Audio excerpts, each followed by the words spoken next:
Well, hey everyone, this is Chris DiFurio with Keys to the Shop. Welcome to another edition of Shift Break. Today's episode is brought to you by the awesome folks at La Marzocco. They've been creating espresso machines by hand in Florence since 1927. That's almost 100 years of serving the specialty coffee retail community with innovation, quality, consistency, and just a heart to see espresso culture thrive.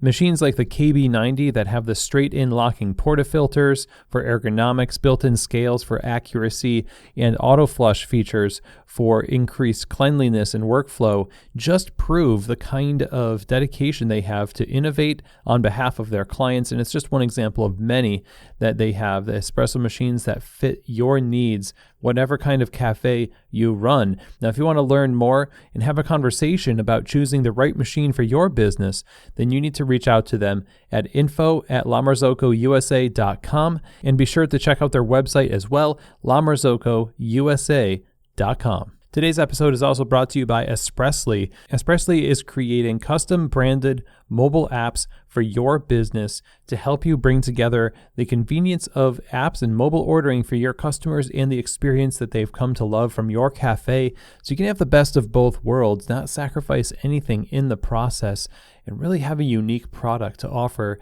your regulars. This is a no-risk model. There's no setup or development fees. You get a drive-through payment scanner, receipt and label printing capabilities. All of the data is stored in the app, and it integrates with some of the world's best payment processing systems, including Square. So if you're in the market for an app or a mobile ordering, or if you just want to upgrade what you currently have, then I definitely think you should check out Espressly and let them get started on your app today. To do that, go visit them over at espressly.co. That's espressly.co. Okay, everyone. Well, today I wanted to talk to you about a topic that was brought up by a listener who has been listening for over 5 years or so, pretty much the entire show. And they reached out to ask me about slow times in the cafe and what to do in those slow times. And we all deal with this. And this person was a barista and not necessarily an owner. And we can have a conversation about, what happens in the coffee shop when it's slow and what you can do to drive more business and increase profitability and all that stuff. We actually have an episode about that I'll link to in the show notes for this particular shift break. But this listener was actually asking me about how do you get through those times? What do you do with your time when it's so slow? It's kind of demoralizing. It's not motivational. It's demotivating to be in that environment. And I've worked in plenty of cafes where I had the unfortunate luck of having the slow shift. I was in that dead zone during the day, and it didn't really get better. And in my younger years, there was definitely a lot of disenfranchisement and demotivation. And the old adage, if there's time to lean, there's time to clean. So yes, okay, fine.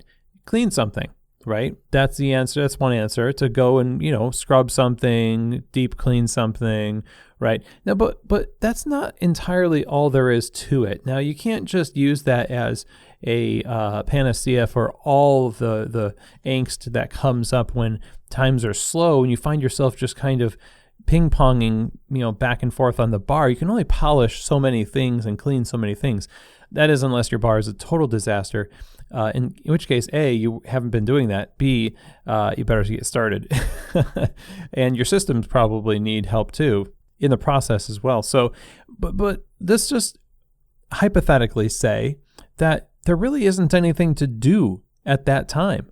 Everything is stocked. Everything is cleaned.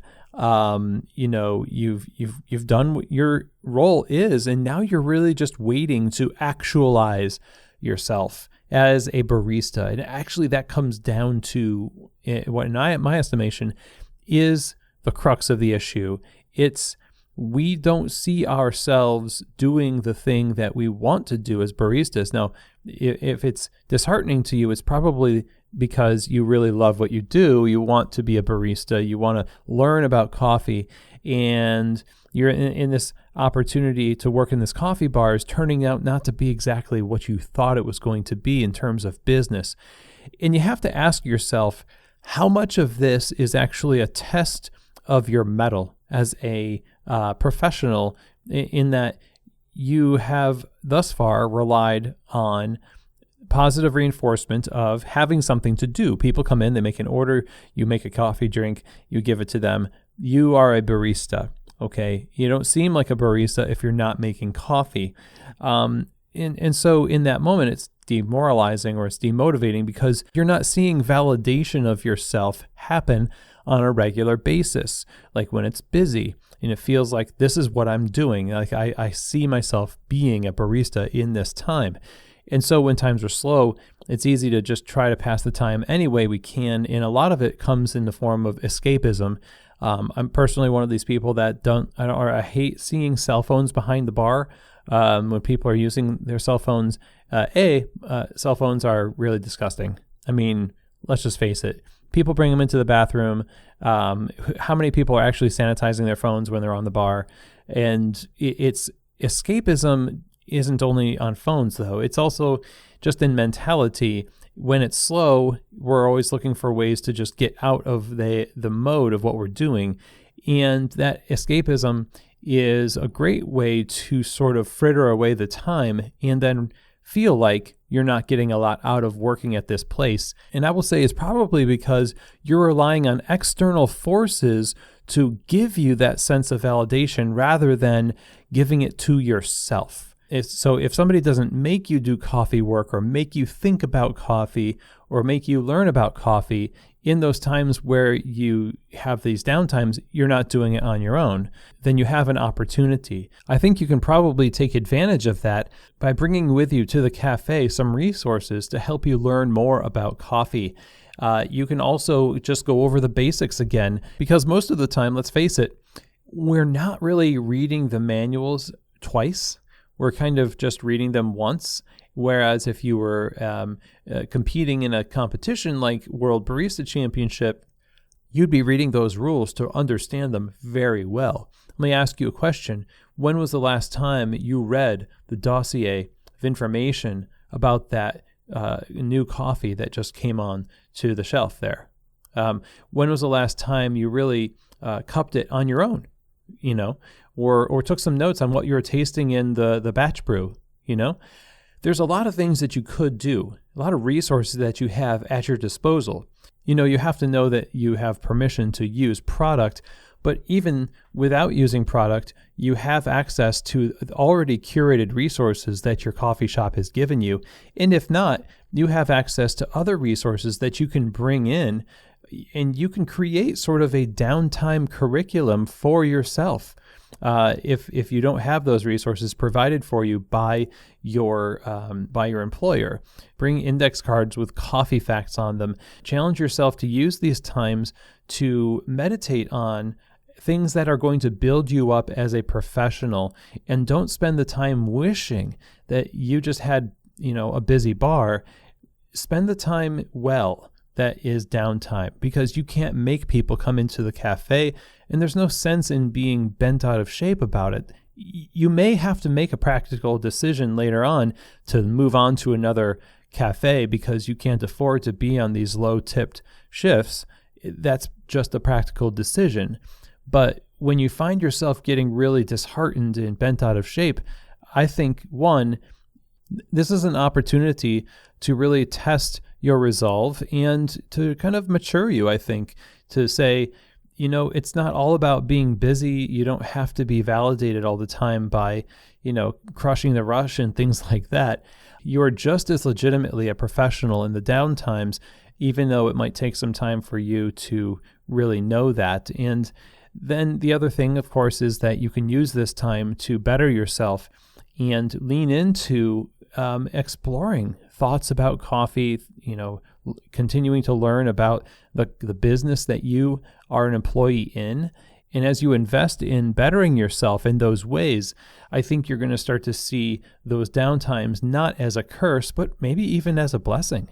there's a lot of times that I had that were slow, where I did actually curse those times. I was like, I wish that it wasn't slow, and I was really frustrated. And then there's other times where it was very serene.